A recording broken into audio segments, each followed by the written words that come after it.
अस्सलाम वालेकुम gentleman, how are you. उम्मीद है कि आप सब लोग खैरियत से होंगे और ज़िंदगी के मज़ों में होंगे। जिस तरह कि आपको पता है कि हम कमेंट्स कर चुके थे प्रेजेंट परफेक्ट कंटिन्यूस टेंस के, और मैं आपको पिछली दो वीडियोस में प्रेजेंट परफेक्ट के पॉजिटिव पार्ट साथ में नेगेटिव पार्ट, और आज हमारा टॉपिक है प्रेजेंट परफेक्ट कंटिन्यूस का इंटरोगेटिव पार्ट। और इस टेंस को आगे इस शुरू करने से पहले मैं आपको चंद इंपॉर्टेंट स्टेप्स बताता हूँ। आपको पता है कि किसी भी टेंस को सीखने के लिए इसका फॉर्मूला बहुत ज़रूरी होता है, पर इनसे पहले आपको अगर इंग्लिश बोलना है साथ में नेटिव्स की तरह, या अगर आपने वैसे ही अपनी डेली लाइफ में इंग्लिश बोलना है, तो मैं आपको ये रिकमेंड करता हूँ कि without tense it is very much difficult.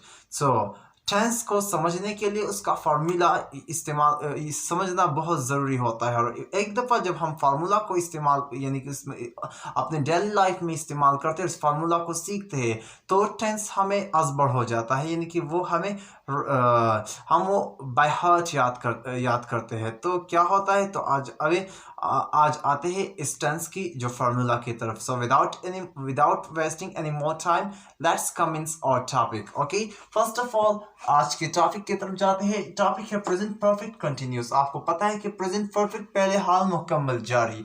जारी में कौन सा पार्ट है? नेगेटिव इंटरोगेटिव पार्ट है। आज का पार्ट क्या है? इंटरोगेटिव। इंटरोगेटिव का मतलब क्या होता है? सवालिया, यानी कि हमने क्या करना है? क्वेश्चन पूछना है, क्वेश्चन मार्क्स है, क्वेश्चन पूछना है। फॉर्मूला सबसे अहम होता है। आपको पता है कि इस टेंस का जो क्या हेल्पिंग वर्ब थे वो हैज और हैव थे।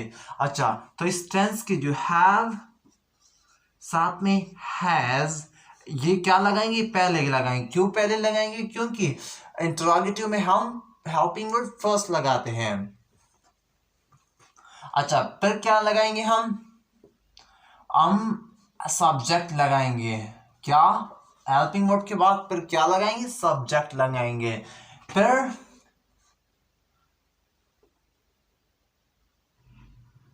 बीन लगाएंगे। क्या लगाएंगे? बीन। नेक्स्ट क्या होगा? First form of the verb होगा। First form of the verb, साथ में क्या होगा? ing, और इसके साथ होगा सिंस या फॉर होगा। ओके, और लास्ट में same it is object. Okay, आते हैं इसकी थोड़ा डिफाइन एक दफा फिर करते हैं ताकि आप इसको बेहतर अंदाज से समझ सकें। इस टेंस में जो हेल्पिंग वर्ब है वो है हैज और साथ में हैव। इसको हमने क्या करना है? पहले लगाना है, क्योंकि इंटरोगेटिव क्वेश्चन हमने इस टेंस में पूछना है। साथ में उसके बाद सब्जेक्ट लगानी है। फिर क्या लगानी है? बीन लगाने हैं। बीन लगाना है। फिर first form of the verb, साथ में ing और सिंस और फॉर का इस्तेमाल तो लाजिमी है, और लास्ट में ऑब्जेक्ट। आते हैं इसका एग्जाम्पल को अगर हम अच्छी तरीके से समझ गए एग्जाम्पल को, तो एक टेंस हमारे लिए फिर मुश्किल नहीं रहता। आते हैं इस हमने ये सीखना है कि हमने ये जो हैज है इसको कहाँ इस्तेमाल करना है? साथ में हैव। तो ही, शी, इट, और साथ में सिंगुलर नाउन के साथ हमने क्या लगाना है?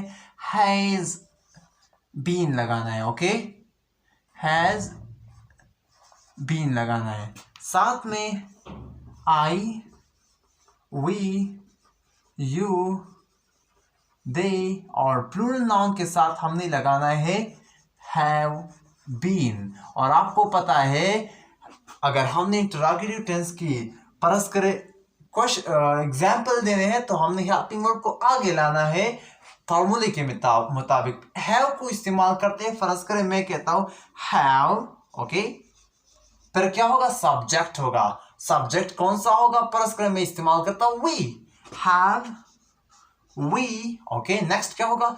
Been, have we been. Okay, next क्या होगा? रीड। ओके, रीड के साथ first form of the verb है ing लगाते हैं। Have we reading. Okay, since का टेंस हमने इस्तेमाल करना है, तो आपको पता है सिंस और फार का यूज मैंने आपको बताया ताकि सिंस को कहाँ इस्तेमाल करना है और साथ में फार का इस्तेमाल अगर आपको पता नहीं तो मैं आपको बताता हूं। सिंस का इस्तेमाल हमने वहां करना है जो पॉइंट ऑफ टाइम हो। पॉइंट ऑफ टाइम का मतलब होता है स्पेसिफिक टाइम।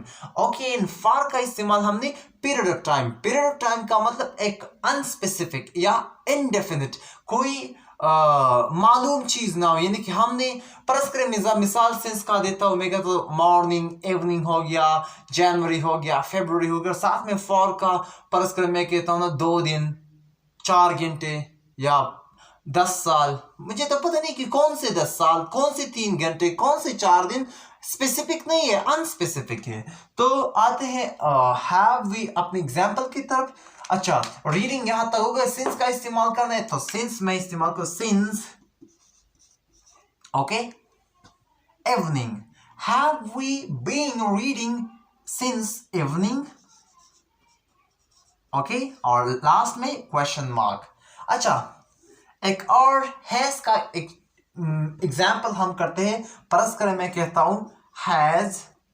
अच्छा, परस करें मैं कहता शी हैज शी, फिर क्या होगा been, has she been jumping. Okay, has she been jumping.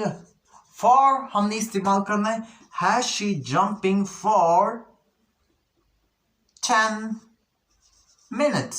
Okay, has she been jumping for 10 minutes? और लास्ट में क्वेश्चन मार्क। अच्छा, आते हैं इसको एक मरतबा फिर रिपीट आफ्टर करते हैं ताकि हम इसको अच्छी तरह से समझ सके। हमारे पास आज का टॉपिक प्रेजेंट परफेक्ट कंटिन्यूअस में इंटरोगेटिव पार्ट है। फॉर्मूला निहायत इंपॉर्टेंट होता है। हैव हैज की हेल्पिंग वर्ब है, हमने इसको आगे लगाना है। इसके बाद सब्जेक्ट है, सब्जेक्ट के बाद been plus first form verb, last में फिर क्या है आईएनजी और साथ में सिंस और फॉर और लास्ट में ऑब्जेक्ट है। क्लियर? हैज और हैव को हमने कहा इस्तेमाल करना है तो हैज को हमने ही शी इट और साथ में सिंगुलर नाउन के साथ, और हैव को हमने इस्तेमाल करना है आई वी यू दे और साथ में प्लूरल नाउन के साथ इस्तेमाल करना है। ये 2 एग्जांपल है, एक हैव का है सिंस मैंने इस्तेमाल किया, दूसरा हैज का मैंने फॉर इस्तेमाल किया है। अच्छा, have we been reading since evening, and last one is she has been jumping for 10 minutes. So I hope you understand this wholeheartedly, and if you have any question, suggestion, proposal, and if you have any doubt regarding English grammar, you can just comment me below. Just comment below, I'll answer you. I hope you understand this tense, and we'll meet inshallah in the next video. Till now, God bless you.